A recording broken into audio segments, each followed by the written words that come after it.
Sa nga pong malakas na palakpak para sa ating Panginoon. Hallelujah.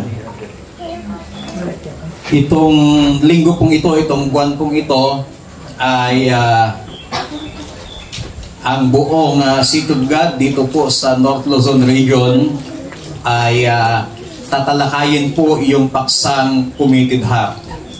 Dahil napag-usapan po namin ito ng ating mga leaders ng City of God dito po sa North Luzon Region, at ito po yung nakita namin na kailangan ng bawat isa at kailangan ng bawat churches yung committed na puso sa ating Panginoon. Kaya itong buong buwan ng Marso ay nakapokus po ang mga mensahe sa Committed Heart.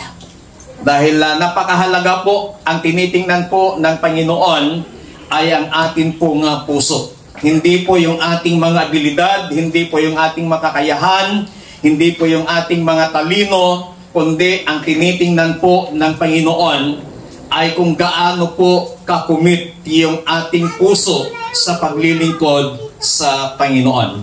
Tayo pong lahat ay tumayo bilang paggalang po natin sa salita ng ating Panginoon. Sa 2 Chronicles chapter 16, verse 9, akin pong babasahin sa New International Version.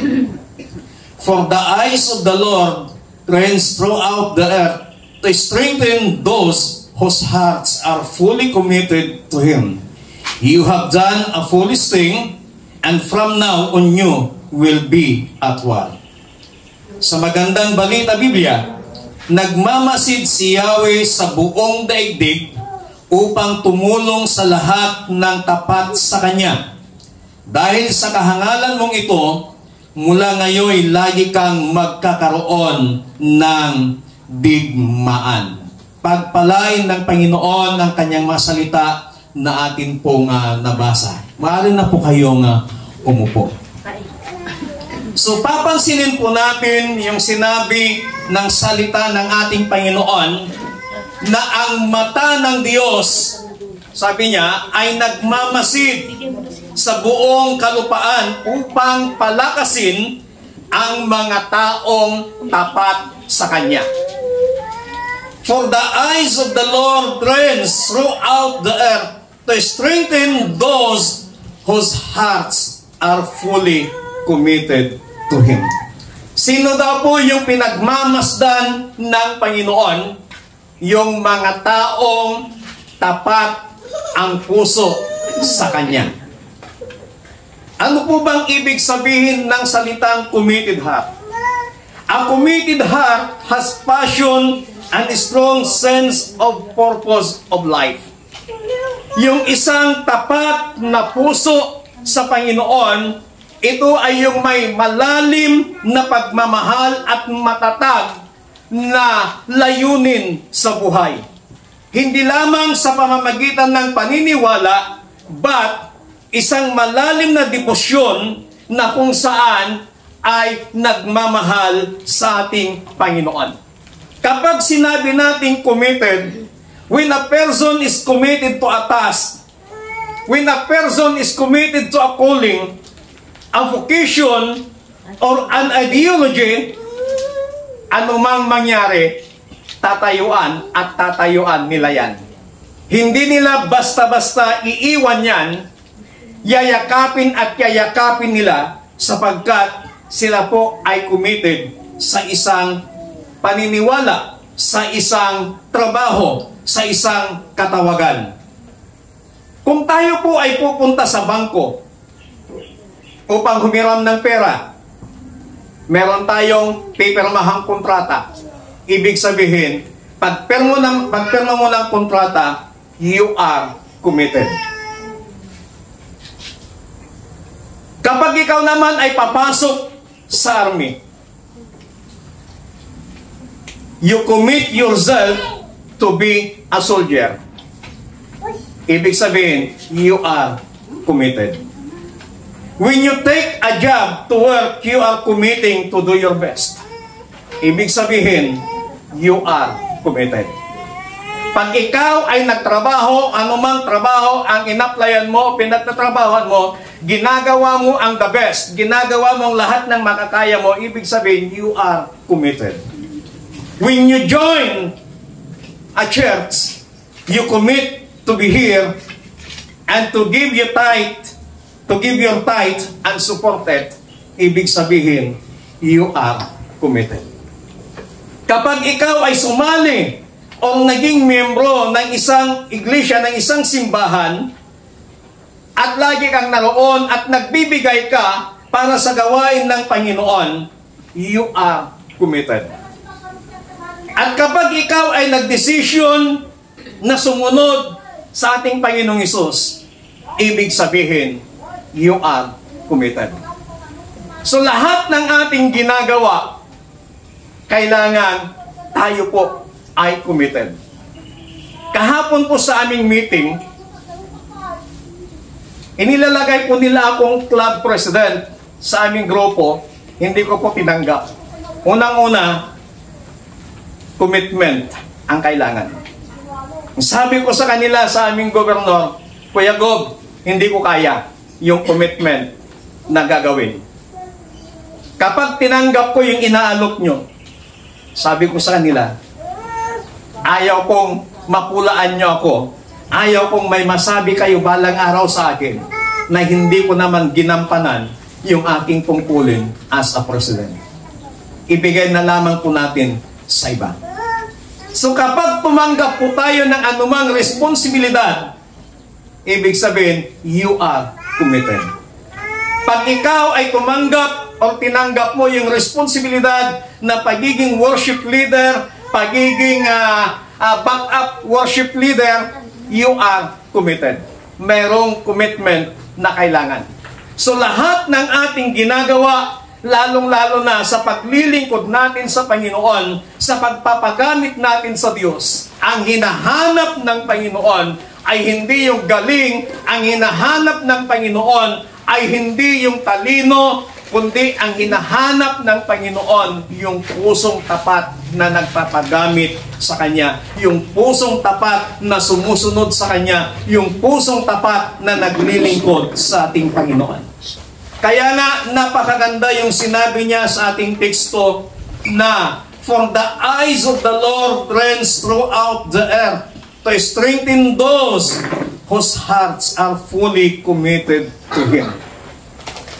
Pinagmamasdan, nagmamasid ang Panginoon sa buong kalupaan upang Kanyang palakasin ang mga taong may pusong tapat sa paglilingkod sa Kanya. At sana sa pagmamasid ng Panginoon, isa tayo sa mga matagpuan niya, isa tayo sa mga makita niya na ikaw at ako ay may tapat na puso na naglilingkod sa ating Panginoon. Palakpakan natin ang Panginoong Diyos. Every believers of Christ must have a committed heart. Bawat isa po sa atin na mananampalataya, kinakailangang magkaroon tayo ng pusong tapat sa ating Panginoon. Ang tanong, how to have a committed heart? Papaano tayo magkakaroon ng pusong tapat sa Panginoon? Titingnan po natin ngayon, we will explore the biblical principles and emphasizing the importance of a committed heart. Atin pong galugarin ang mga biblical na prinsipyo at pagbibigay diin sa kahalagahan ng isang pusong tapat na naglilingkod sa Panginoon. Number 1, titingnan po natin the nature of a committed heart. Yung natura ng pusong tapat. Ano ba yung kalagayan ng tinatawag na pusong tapat? Unwavering loyalty. Kapag ikaw ay may pusong tapat, ikaw ay mayroong hindi natitinag na katapatan. na anumang mangyari, kahit gaano man ang paninira nila sa iyo o paninira nila sa isang bagay na pinaniniwalaan mo, hindi mo ito binibitawan. Panahon na naman po ng eleksyon. May kanya-kanya tayong mga kandidato. May kanya-kanya tayong mga sinusuportahang politiko. At dahil doon sa sinusuportahan mo, kahit anumang ibato nila na masasama laban doon sa sinusuportahan mo, ipinagtatanggol mo at ipinaglalaban ito. Kasi meron kang nakita na pinaniniwalaan sa Kanya. Meron kang karanasan sa Kanya na kung saan ay yun yung pinanghahawakan mo, na kahit anumang paninira nila sa taong ito, hindi ka naniniwala sa mga sinasabi nila, kundi mas naniniwala ka sa taong ito, kaya mas lalo mo siyang sinusuportahan, mas lalo mo siyang hinahangaan. Ganyan din po sa ating paglilingkod sa Panginoon, na kahit anuman ang sinasabi nila pagdating sa paglilingkod mo sa Diyos, dahil ikaw ay naniniwala sa Panginoon, dahil mahal na mahal mo ang Panginoon, dahil mayroon kang karanasan sa Panginoon, yun yung hindi mo binibitawan na karanasan mo sa Panginoon, dahil nakita mo, naranasan mo kung gaano katapat, kung gaano kabuti, kung gaano kadakila ang Diyos sa buhay mo. Unwavering loyalty. Hindi natitinag na katapatan. Ang ibig sabihin nun, hindi ka lang tapat sa Panginoon sa panahon ng may kasaganaan. Hindi ka lang tapat sa Panginoon sa panahon na ikaw ay may problema. Any season sa iyong buhay, any season sa ating mabuhay, still tapat yung ating paglilingkod sa Panginoon. Loyal na loyal tayo sa Panginoon. Na kahit anuman yung ibayad nila para talikuran natin sa Panginoon, ang Panginoon, kahit anuman ang offer ng kaaway, kahit anuman ang offer ng diablo sa atin, hindi natin ipinagpapalit ang Panginoon kasi loyal ka sa Diyos. Palakpakan natin ang Panginoon. Meron pong mga biblical examples, some biblical examples na nagpakita ng kanila pong unwavering loyalty sa Panginoon. Yung hindi natitinag na katapatan nila sa Diyos. Unang-una, si Daniel. Kilala po natin si Daniel. Si Daniel po ay isang alipin. Alipin po siya sa loob ng kaharian doon sa Babylonia. At kapag sinabi nating alipin, anuman yung iutos sa kanya ng hari, ay kanyang ginagawa. Kasi utusan. Hindi lamang sila utusan, hindi lamang siya alipin, kundi sila'y bihag. Bihag po sila.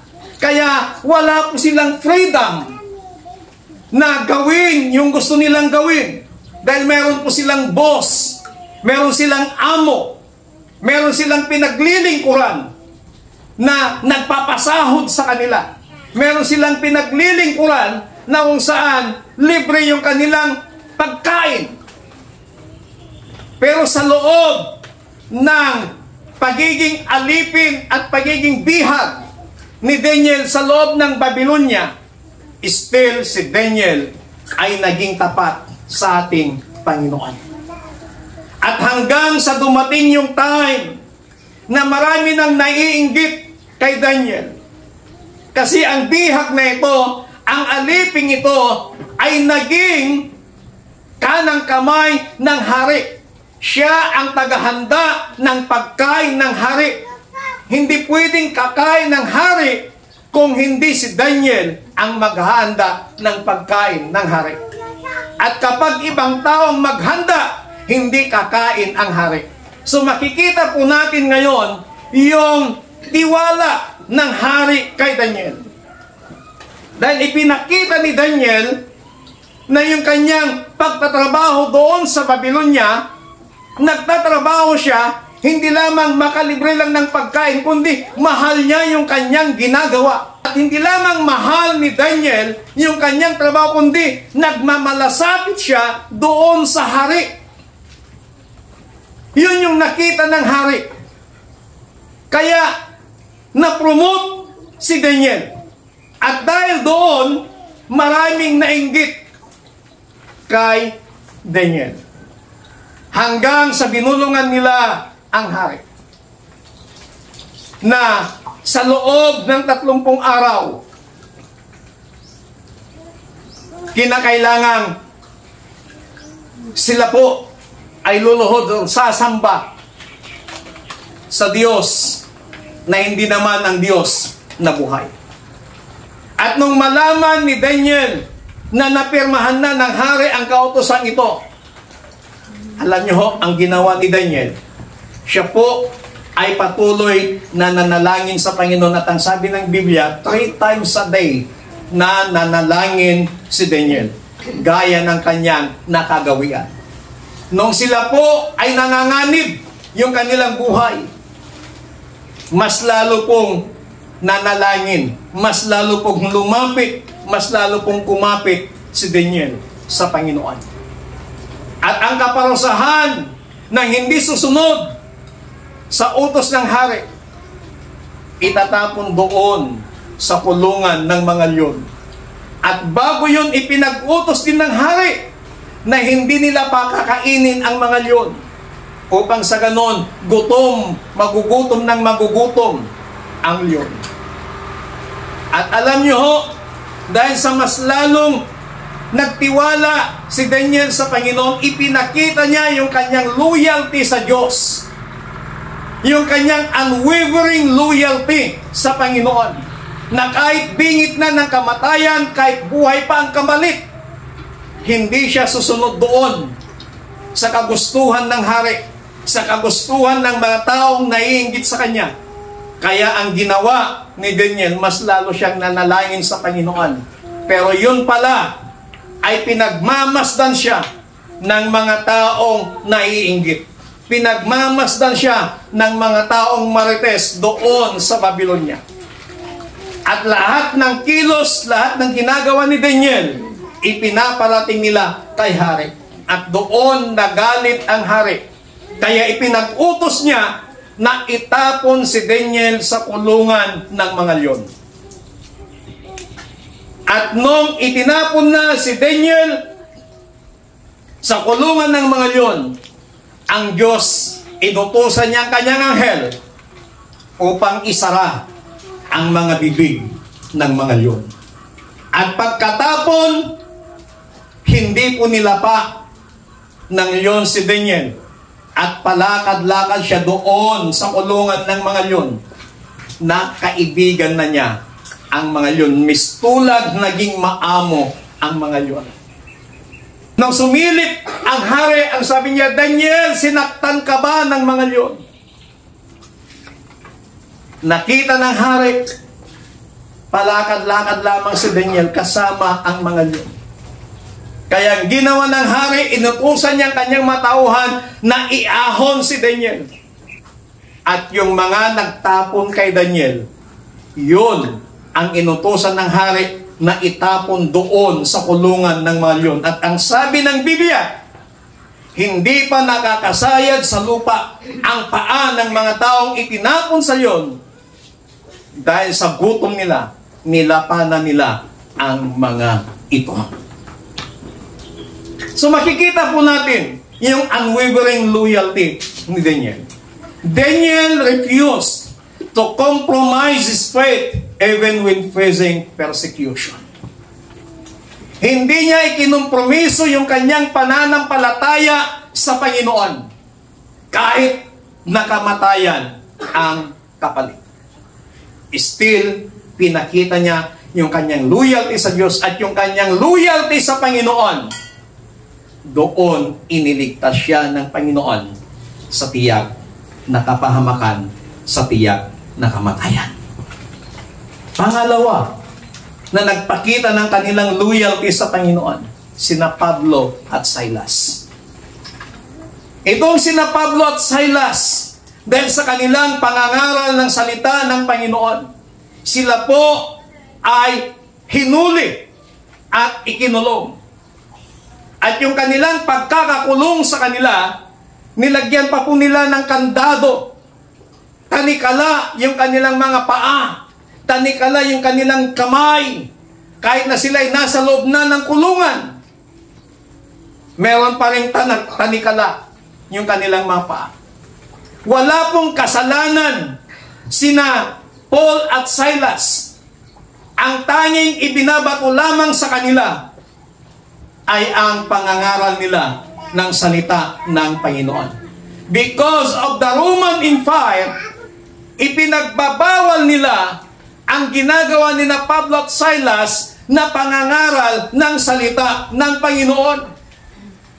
Kaya yun yung ginawa nilang ground na kasalanan nung dalawa, kaya sila'y pinakulong. Pero sa loob ng kulungan, middle of the night, sila po ay umaawit ng mga himno. Sila po ay nananalangin sa Panginoon. At habang yung mga ibang preso na kasama nila sa loob ay nakikinig ng kanilang mga awitin. At ang sabi ng Biblia, biglang lumindol ng malakas. At na yung tanikala sa kanilang mga paa, sa kanilang mga kamay, natanggal. Nabuksan ang pintuan ng kulungan. At nung magising ang gwardiya, na sa pag-aakalang nakatakas na ang mga preso, kaya tangkang magpakamatay yung gwardiya sapagkat papahirapan siya kapag nakatakas ang mga presong kanyang binabantayan. Nung sasaksakin na niya ang kanyang sarili, sabi nila Pablo at Silas, wag mong saktan ang iyong sarili. Narito kaming lahat. So, yung pagiging loyal ni na Pablo at Silas sa Panginoon, naranasan nila kung paano kumilos ang Diyos sa kanilang mga buhay. Kung sina Daniel, kung sina Pablo at Silas, ipinakita nila yung kanilang unwavering loyalty, yung hindi natitinag na katapatan nila sa Panginoon. At dahil doon, naranasan nila yung kapangyarihan, naranasan nila yung katapatan ng Panginoon. Sila Daniel, sina Pablo at Silas ay mga tao ring katulad natin. Sa panahon natin ngayon, minsan, nakukompromiso ang ating pananampalataya sa Diyos. But, ang lesson na makukuha natin sa buhay ng tatlong ito, kinakailangan magkaroon tayo ng unwavering loyalty sa Panginoon. Kasi ang hinahanap ng Diyos, yung tapat na puso ng mga taong naglilingkod sa Kanya.